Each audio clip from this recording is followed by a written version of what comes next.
everyone! I hope that you're doing amazing wherever you are in the world. My name is Shikha and I welcome you to my channel.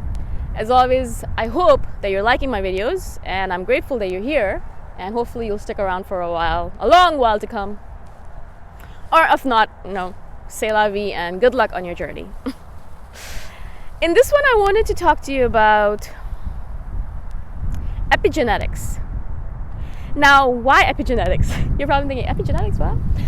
I kind of saw a post recently on Instagram, and it said something like, are you really an empath? Or were you raised in an environment where you had to be constantly on alert and you were constantly watching people, their expressions, their faces, to make sure that you knew what to do in an event of an emergency, right? And so basically the question is asking whether you were born an empath or whether you were created to be an empath by your environment. Were you born or created, right? Is it genes or the environment? And I know a lot of people have a question about this. And, when I posted it on my Instagram, a lot of people said, both. I'm both. Or no, it's the environment. Or no, it's genes. I was born this way, right? And so everyone has their own opinion or their own viewpoint on how they were made to be the way they are. But I know you probably know, because of all the videos I've done, that I do believe that, definitely genes have a lot to play, a role to play in this. And a lot of research that I've read says it's 50-50. But of course, I don't know if that's true or not. But I believe, because of the research that I've been doing also on epigenetics, that yes, it might be 50-50 in the beginning of your life. So you're born and you grow into an environment and you're like, all right, 50% of who I am is because of my genes.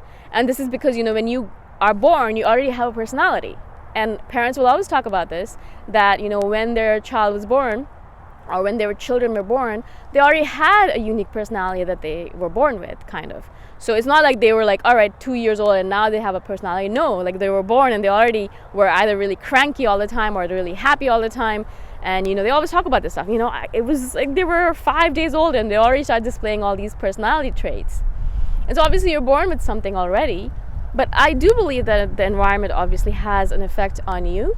But as you might know, if you've done any kind of research on epigenetics, that as we get older, the role of epigenetics and the role of that the environment, the exercise that we do, the books that we read, the people that we hang out with, in general, all the things that we're doing with our lives has a bigger and bigger and bigger role as we get older and older, right?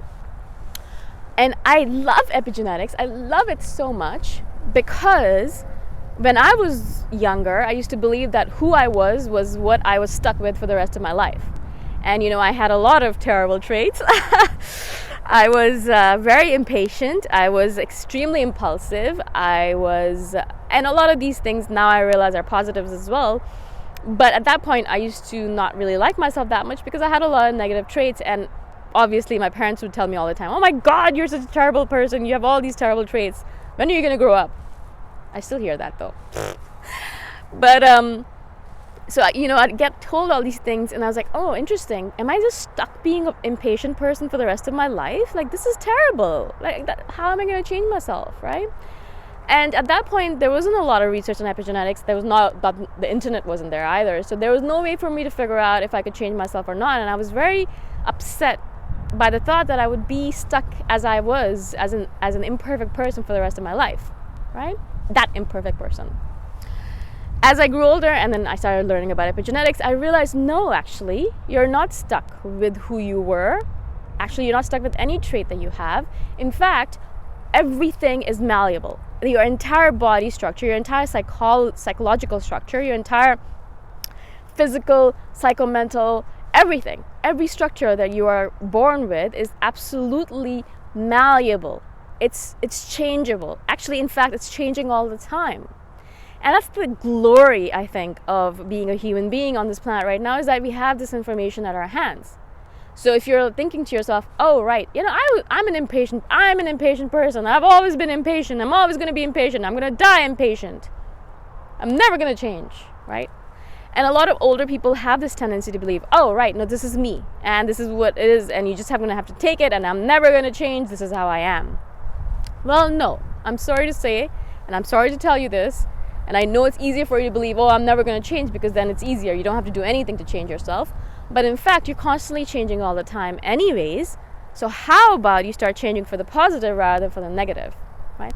So everything that we do, everything that we are, everything that we read, everything that we take in, everything is changing us on a genetic level, right? On a genetic level. So what's happening is that, for example, I'll use an exercise example because that's the easiest one to look at, the easiest one to see tangible effects on your body. But you notice that, every single time you exercise for a consistent period of time, obviously your physical body changes, obviously.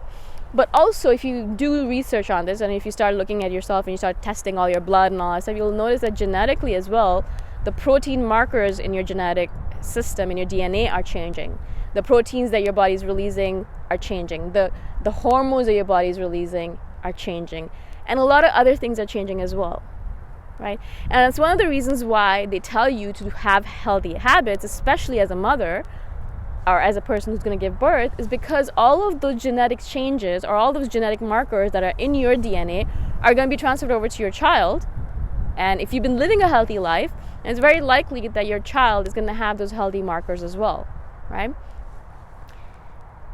And again, that's one of the reasons why they tell you, like, if you're smoking, stop smoking because it's affecting you genetically. And if you're living in an environment where there's a lot of asbestos or a lot of air pollution, be careful and get out of there because, of course, it's changing you genetically.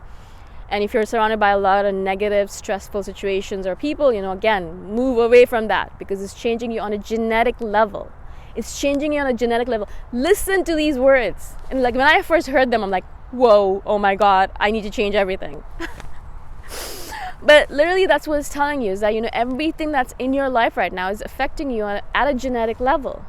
It's changing you from the inside out, right? And so what's actually going on there? Like, why are you creating the life that you're creating? Well, look at the life that you're leading right now. What are you doing right now? Are you spending all of your time watching Netflix? Are you being programmed by Hollywood, Are you spending all of your time reading amazing books or listening to audiobooks or podcasts? Or me? No, I'm just kidding. What are you doing with your time, right? And what kind of foods are you eating? Every food that you eat is affecting you as well and changing you at a genetic level, right? And so if you're spending a lot of time eating junk food, like me, I do this. Ugh. I eat a lot of chips, people. I eat a lot of chips. I know I've told you this before, but it is one of those things that I'm like, oh my God. I do eat healthy, but I do have this habit of eating chips, which I really need to change. And so every chip that I put into my mouth, I'm like, epigenetics, it's changing me from the inside out. Oopsie. So I know it, but I'm not changing it, obviously. So that's one of the human qualities that I have. Everyone has. We know what's good for us, but we don't do it. But epigenetically, it gives you the power. I feel like it gives you that power back, right? Because as I said, as a child, I was like, well, I'm stuck with this. Ugh, no, you're not stuck with it, right? You can change everything. Everything about you can be changed.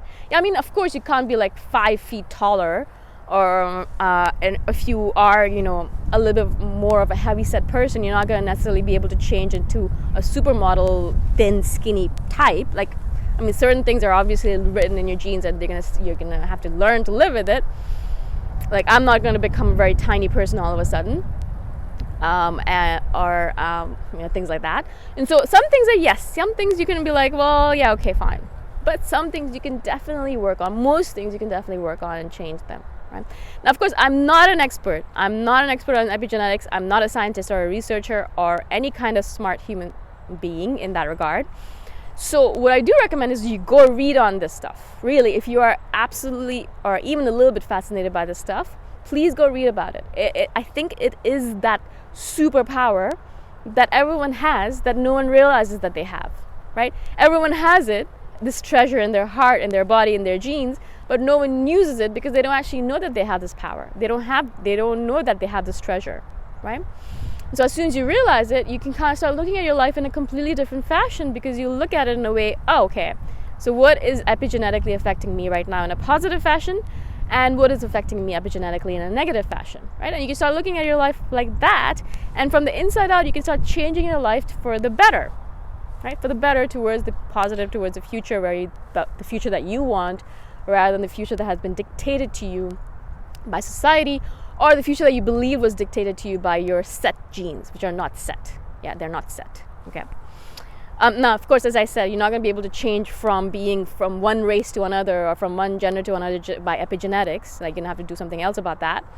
But a lot of traits, a lot of personality traits, a lot of our physical structure, a lot of the way our neurotransmitters work and things like that, like the way our depression or anxiety and all that stuff works, a lot of that can be changed or at least affected by the study of epigenetics, by the use, by the use of epigenetics and the thinking behind it, right? I hope this makes sense. As I said, I'm not an expert, but I do love epigenetics. I think it's brilliant. And so hopefully you're able to use it to change your life for the positive. If you have suggestions on other videos that I should do, please share the suggestions below. And again, thank you so much. I shall see you the next time around. Bye.